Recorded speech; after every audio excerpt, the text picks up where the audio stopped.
Comme promis, voici une vidéo sur les lois de transmission des caractères héréditaires et le cas de dihybridisme.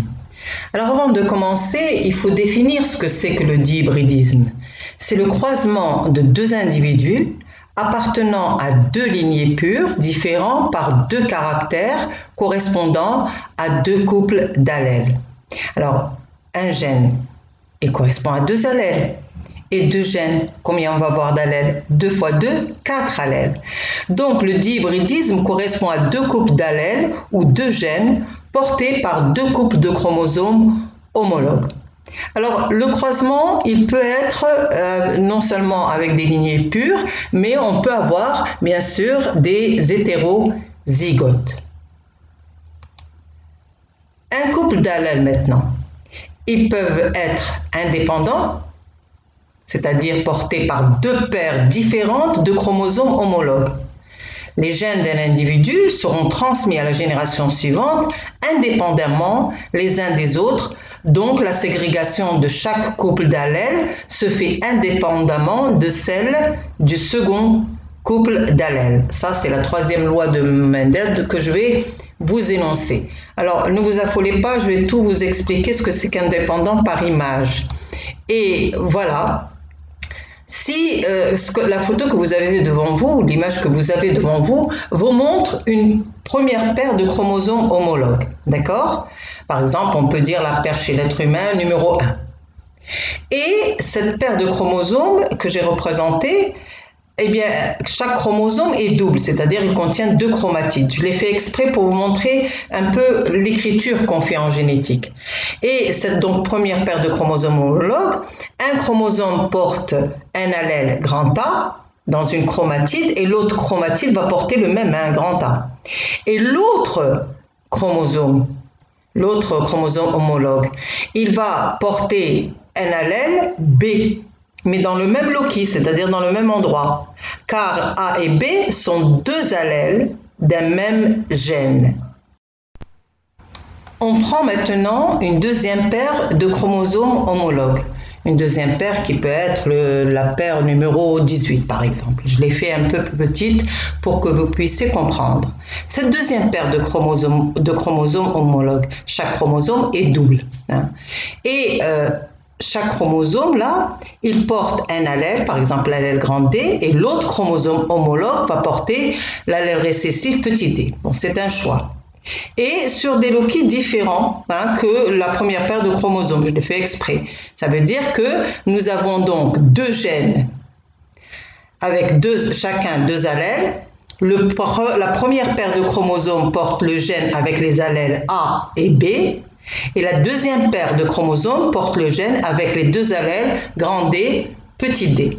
Mais cette convention d'écriture, on ne va pas s'amuser à la faire en génétique. En génétique, on représente les paires de chromosomes avec deux traits. Chaque trait représente un chromosome et l'autre trait représente son chromosome homologue.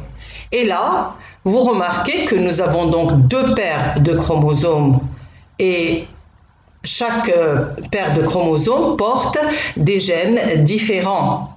Chaque gène a deux allèles. Là, ici, j'ai choisi l'allèle grand A, petit a pour la première paire et l'allèle grand B, petit b pour la deuxième paire de chromosomes. Et ce sont des chromosomes simples avec une seule chromatide.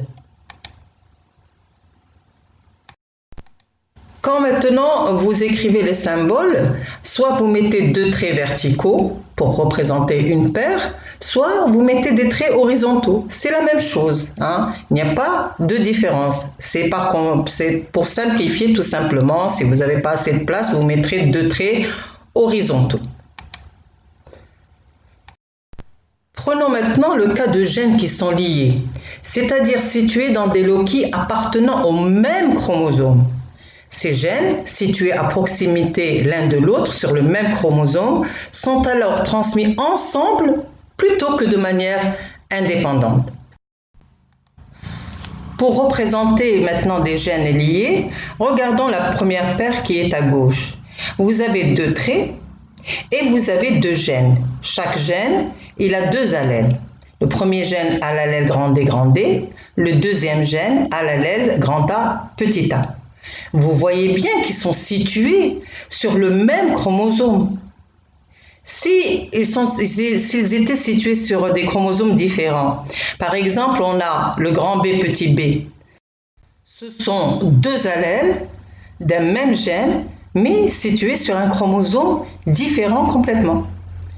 Et là, on ne voit que les cas, là on a vu trois gènes, deux gènes sur le même chromosome et un gène sur un autre chromosome. Mais vous savez qu'un chromosome, il porte des centaines de gènes. Et la même chose, pour l'écrire, soit on le met de façon verticale, soit on le met de façon horizontale. Alors on va illustrer tout ça. Cas de gènes indépendants. Transmission de la couleur et la forme des graines chez le maïs. On réalise des croisements chez le maïs.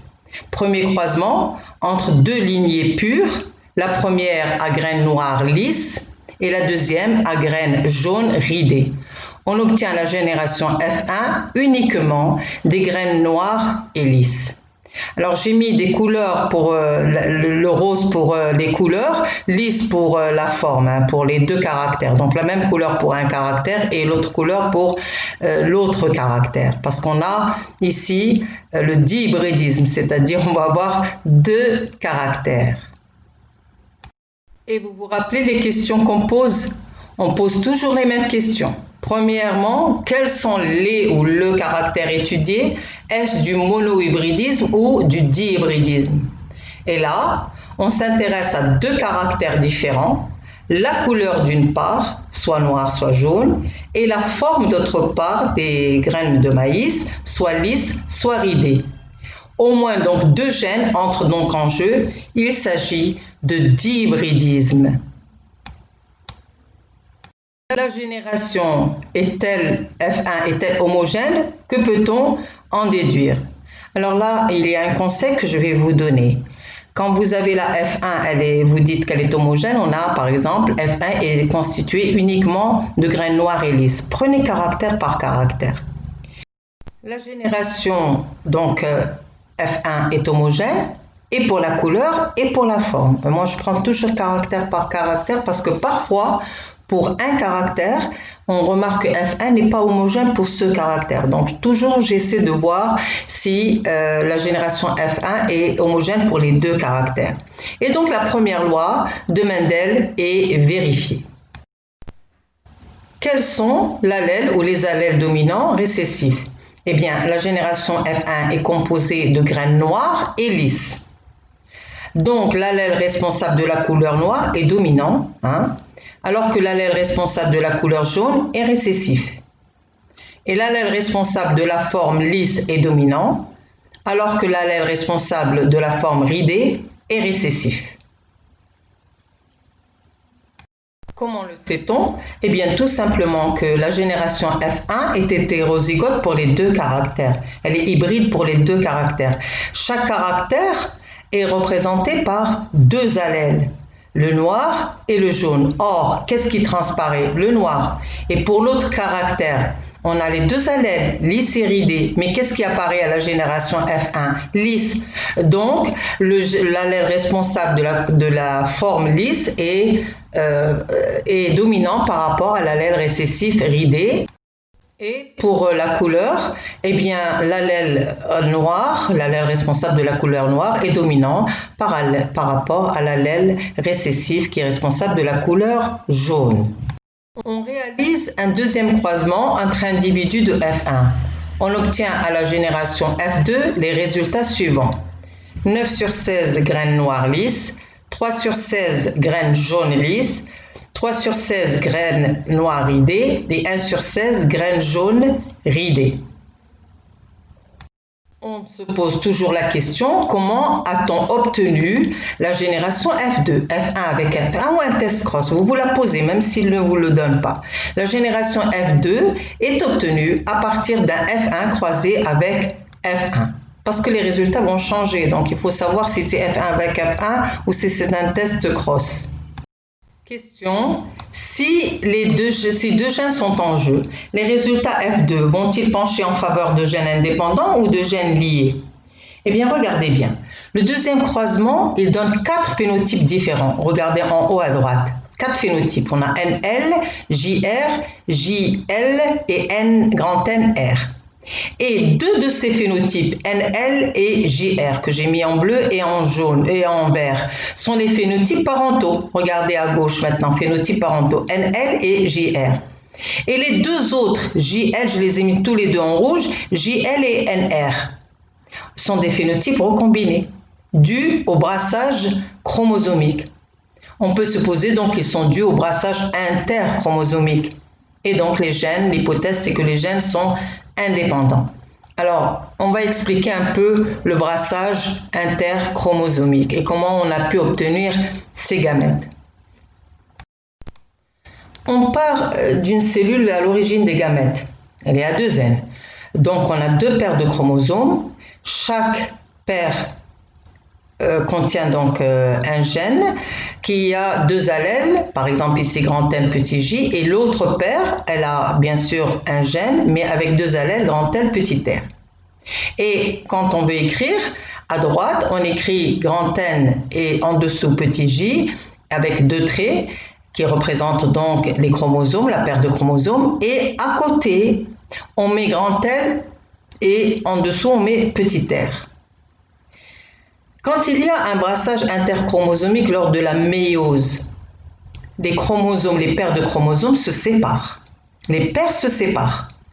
Mais quand ils se séparent, le grand N peut donc partir avec le grand L, ou bien le grand N peut partir avec le petit r, et le chromosome qui porte l'allèle petit j, il peut partir avec grand L ou petit j. Ce qui fait qu'on a combien de gamètes? On en a 4. Donc ces 4 gamètes qu'on va avoir, eh bien, chacun va porter un exemplaire de chaque paire. Le problème que vous avez, c'est que parfois vous séparez les paires de chromosomes, vous mettez au lieu de mettre par exemple 4 gamètes, vous en mettez le double. Pourquoi? Parce que chaque gamète, vous mettez un seul trait, c'est-à-dire qu'il a un exemplaire de la première paire, mais pas un exemplaire de l'autre. On verra ça dans la formation des gamètes, quand on fera l'interprétation chromosomique. On réalise maintenant l'interprétation chromosomique du premier croisement. Donc on a le phénotype P avec les 2 caractères NL et on fait la croix qui correspond au croisement JR. Génotype, alors j'ai oublié une chose là, il fallait mettre une virgule N, virgule R. L, parce qu'ils ne sont pas liés, il fallait mettre la virgule. Alors je m'en excuse, il faut mettre une virgule. Génotype donc P, grand N, 2 traits N, et à côté, grand L, 2 traits L. Parce qu'on a dit 2 paires de chromosomes homologues et qui sont indépendants, donc N qui est fixé sur la première paire et L qui est fixé sur l'autre paire. Donc ils sont un peu séparés. Les gamètes, donc on a NL et l'autre gamète, on a JR. Alors si vous pouviez les entourer, ce serait bien, je vais vous montrer comment. Fécondation, donc on a NJ et LR et le phénotype de F1 c'est 100% NL. Alors, pour l'interprétation chromosomique du deuxième croisement, on a le phénotype F1, NL, mais ce sont des hétérozygotes. Donc on les croise avec NL qui eux aussi sont des hétérozygotes. Le génotype F1, c'est NJLR. NJLR, regardez bien un peu les symboles. Et les gamètes. Alors NJLR, vaut mieux entourer tout ça, NJLR l'entourer. Les gamètes, on a un quart de N avec L, ou un quart de N avec R, ou un quart de J avec L, ou un quart de J avec R. Ça, c'est les gamètes possibles. Et de l'autre côté, c'est la même chose. Alors maintenant, pour les gamètes.